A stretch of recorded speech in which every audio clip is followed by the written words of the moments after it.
I really enjoyed this film. I found it incredibly intense, but there's also just kind of something so heartfelt about it at the same time. And I think that's really tied to the Friends series for me.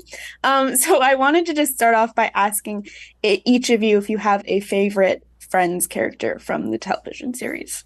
Oh, I didn't really watch it like that to have a favorite, if I'm honest. Do Yeah, you? I have to be honest. We're going to disappoint you profoundly here, which is that I have a knee-jerk resistance to anything that's popular, Yeah. and Mm. so when all my friends were going crazy about that show, I just resisted it. It's just my personality. I was just saying, I'm not watching it. Yeah, I felt Everybody's the talking same about way. that. I'm not watching it. I felt the same way. I totally get that, honestly. Like when everyone wants you to see it, you're like, no, now I've lost interest. Now it's not as appealing. So totally understandable. Well, I wanted to also go over to you, Myha'la, and just ask, I mean, there's so many deeper themes, beyond this Friends series that really talk about the humanity and identity of people. I mean, no one in this movie is perfect. So I wanted to know if you really picked up on those themes and if it was something that drew you to this project and to Ruth. Yeah, I mean, of course, I like you put a diverse group of people in a room and then watch them interact underneath what feels like a global pressure. Of course, all of those um, things are going to come up. But what I respect and was drawn to the most about this project is that it's not like being like, we're talking about racism now. Now we're talking about class. Like all of those things exist because we're human beings and we are talking and moving around into space together. And I like that this just, it like peels back the curtains so that the audience can watch a situation and then they go home and have the discussion. You know what I mean? We're not telling anyone how to feel about these instances. We're just letting them exist. And I think the best art does that. I agree. Well said. Yeah, no, I absolutely agree. It's great that yeah, it does have so much that just leaves you wondering what's happening, what's going on, who is right in these, scenarios. And going over to you, Ethan, I know that I love Clay and I really think that he is a very good dad and he's trying so hard in these impossible situations. So, as a father yourself, what was it like embodying this character and bringing Clay's challenges to life? Well, it was really uncomfortable for me because there's so much of Clay that I relate to, and there's so much about him that I don't like, and it's hard when you're playing a character that slightly turns up the volume on aspects of yourself that you're not proud of, Mm. and a priority on being affable. There's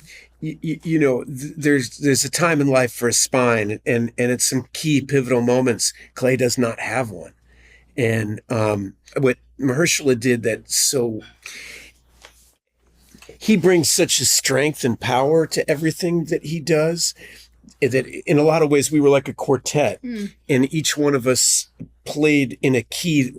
Once we started rehearsing, it was like, oh, that's who your character is. Okay, it adjusts your key. And so we were all playing in relationship to each other.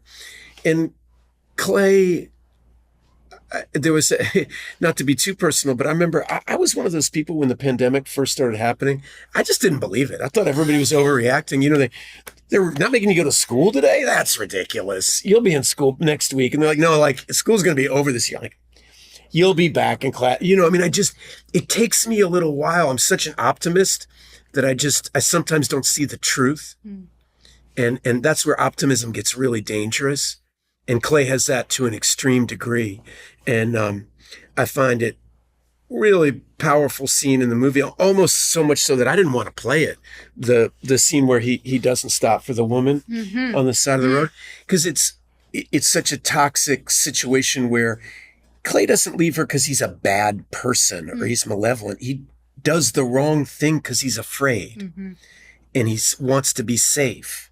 And that's why a lot of bad things in this life happen, because people don't put themselves at risk at all to help their brothers and sisters, And so the scene is actually a really dangerous scene in the best sense of that word, because like you said, it doesn't talk about racism or classism or whatever.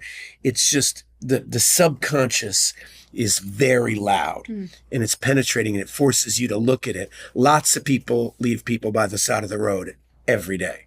And they do it because they're scared of what it will cost them. Yeah. And this is an exaggerated scene of it, and I hate it. And it was very difficult to play. It's beautiful work. Thank you. Beautiful work.